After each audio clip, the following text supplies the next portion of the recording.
Welcome to Automated Visual Software Analytics. This part is about lines of code metrics. In this part, we will give a definition of lines of code metrics, we will explain their properties, and we will view metric tools. Lines of code is most likely a basic software metric that is used to measure the size of a software unit. Let's see the definition. The lines of code metric is a set of software metrics that quantitatively measure source code size by counting the number of source code lines. So one immediate question is, what is a source code line? Of course, we all have an intuitive definition of what is a source code line.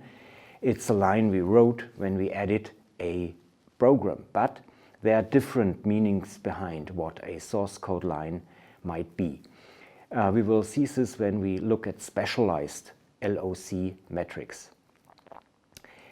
Lines of code metrics can be applied to all types of code units, such as to individual functions, to method implementations, to whole classes or even packages or libraries, as well as to each individual file.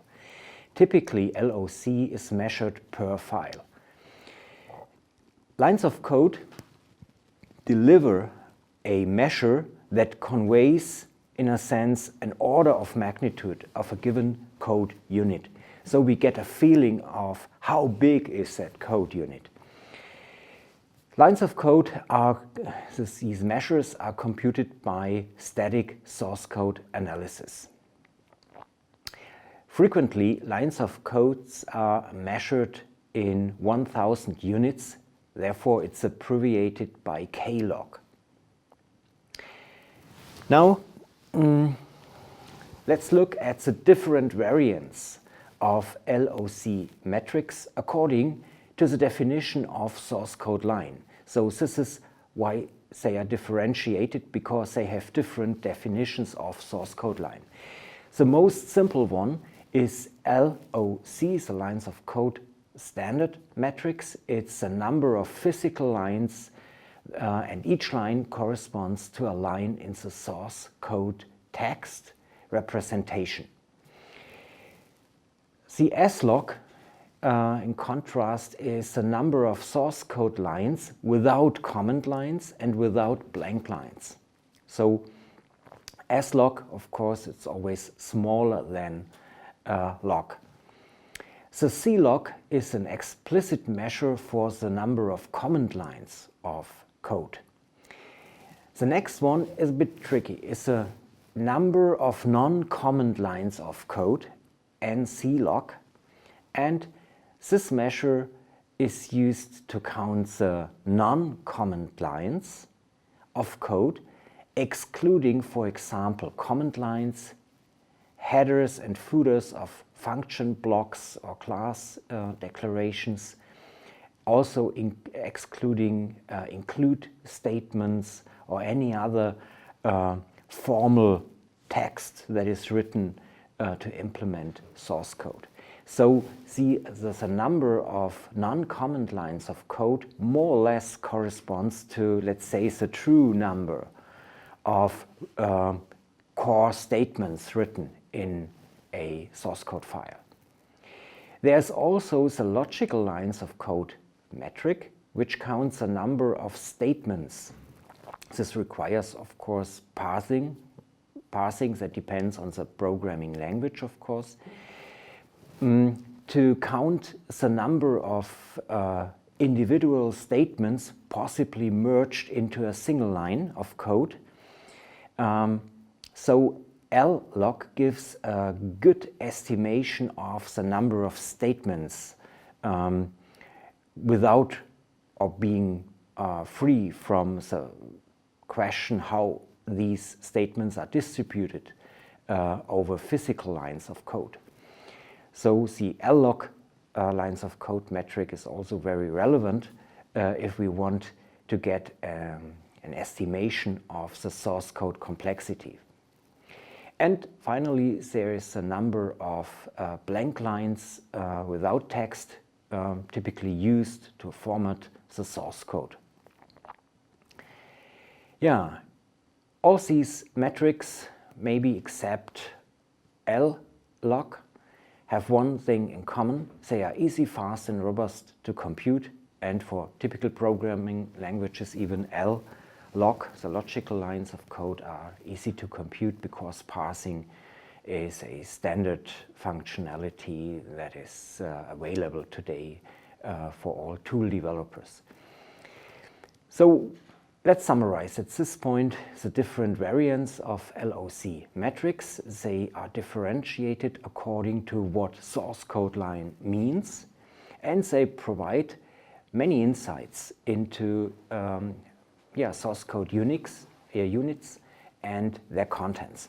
Let's see some examples. Here we have a 8-line program unit.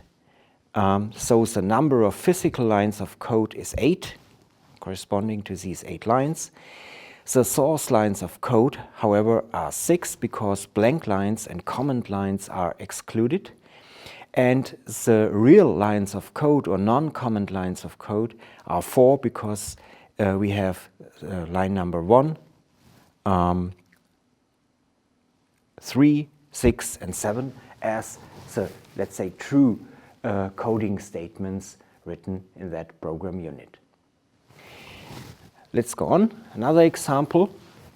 This example explains why lines of code can be used as an order of magnitude measure. In this table, you see the lines of code of the Linux operating system as it evolved over time, starting in 2007 to 2014, and you see, the number of source code lines, not only doubled, it's even more today. So it gives a general impression about the size, the order of magnitude of this software system, and of course it's a complex system. Let's go on with some metric properties. Lines of code metrics are used to determine the order of magnitude of the implementation of a complex computer-based system. And this order of magnitude is one key weight used by, for example, predictive software analytics. So generally speaking, the size of a software system can be useful if you estimate different kinds of effort, for example, time or budget or even bugs. Lines of code metrics serve, therefore, as a statistical measure used to estimate any kind and used to predict any kind of efforts. LoC metrics are used also to build higher level metrics, for example, to estimate general cost and general efforts, for example, during maintenance or for error handling or even for bug fixing. So LoC, in a sense, is a base measure that is used in software analytics by a number of secondary metrics or in combination with secondary metrics to build higher level metrics. Another immediate application, a more basic one, is we can ask what about the percentage of comments written in our source code, because comments are generally considered to be a useful documentation of source code. So if we build the ratio of comment lines and source code lines, then we get reflected the degree to which our source code is documented by comments. LoC metrics measure also how much of the source code of a system is currently, or was in the past, modified, under revision, changed, removed, within a given time frame. That is, the lines of code metrics can be used to quantitatively determine the degree to which source code changed or evolved over time. Typically, this is recorded by the source code repository systems.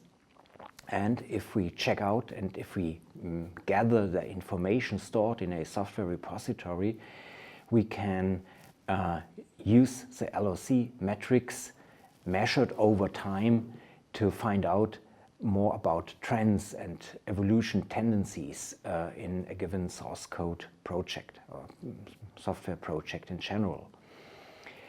Also, lines of code can measure how much individual developer contributed to a software system's implementation within a given time frame.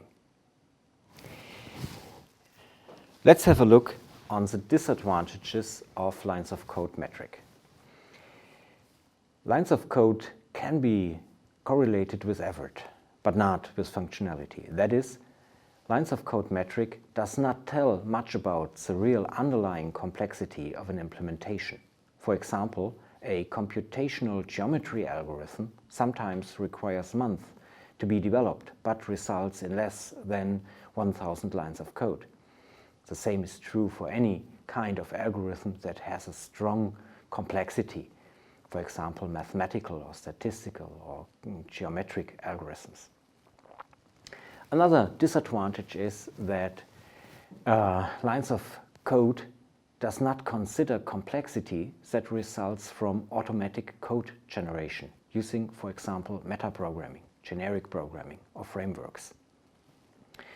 If lines of code is used as a measure of activity, then we have a disadvantage because typically developers at a certain point start to undermine that measure by opportunistic coding styles, such as writing long-winded code. Yeah, there's another disadvantage related to the programming languages used. Implementations of complex computer-based systems frequently tend to use different languages. Lines of code, by its nature, depends, however, on the programming language to a certain degree. For example, regarding the way of writing comments, functions, methods, classes, or packages. For that reason, it is difficult to compare lines of code measures of source code Unix written in different programming languages. Yeah, let's see two lines of code metric tools. One is CLoC, a tool that counts different LoC metric measures on a per file basis. Another one is LoC metrics, also a tool that counts different types and variants of lines of codes.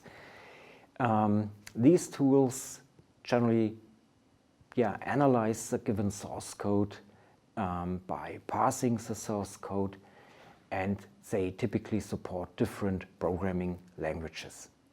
So they are well established and they operate in a robust and efficient way. Now let's summarize this part. In this part, we have introduced lines of code metrics. They represent base quantitative measurements of source code size. They are computed based on static analysis of the source code by counting the number of lines of code. Different types of lines of code metrics result because they focus on different types of what is a source code line. The lines of code metric represents a base measure for the general size of a system's implementation. As a statistical weight factor, it is generally used to estimate or forecast maintenance efforts. LoC in general should be used in a differential perspective. That is, it measures incremental change, or it's used as a statistical measure. So these are typical ways to apply LoC metrics in software analytics. In general, software analytics uses lines of code metrics as base measures for source code size, exactly in that sense, to give weight, to evaluate, to interpret or benchmark other key performance indicators and software metrics. So LoC is a fundamental measure used in software analytics. Yeah, this concludes this part about the lines of code metrics. By the way, what you see here is a minimal ray tracing engine. It has 4 physical lines of code. The 4th lines of code, of course, seems to be a little bit complex, but it contains a complete 3D ray tracing engine. Yeah, let's go on with some terminology introduced. We have introduced LoC, lines of code, as a quantitative software metric measuring the size of a source code unit by counting the lines of source code according to a specific definition of source code line. We have also introduced specific variants of LoC, such as source lines of code, comment lines of codes, non-comment lines of codes, logical lines of codes, and blank lines of code, specialized metrics for source code lines. We have also introduced the abbreviation KLoC for 1000 units of LoC. As further reading, I can recommend the book of Stephen Kane, Metrics and Models in Software Quality Engineering. It gives a broad overview into the world of software metrics and in particular also on lines of code. Yeah, let me end with a few remarks. Lines of code metrics are useful to monitor and observe over a long period of time how systems evolve, and the lines of code of different versions of a system can then help to verify hypotheses about the development progress and about development tendencies, as well as they give insights into certain software quality aspects, such as documentation and comments. So they have an immediate application in software analytics. Regarding the disadvantages, we have already mentioned that it's not a good measure of a developer activity. Statements like, I wrote X KLoC last time, or I own X KLoC of the code. Yeah, these are examples of lines of code metrics as it should not be used because there's a danger of malpractice. Lines of code metric measurements are frequently misinterpreted. For example, it does not make sense to correlate software developer productivity with lines of code. With respect to an individual developer, lines of code can measure, for example, how many lines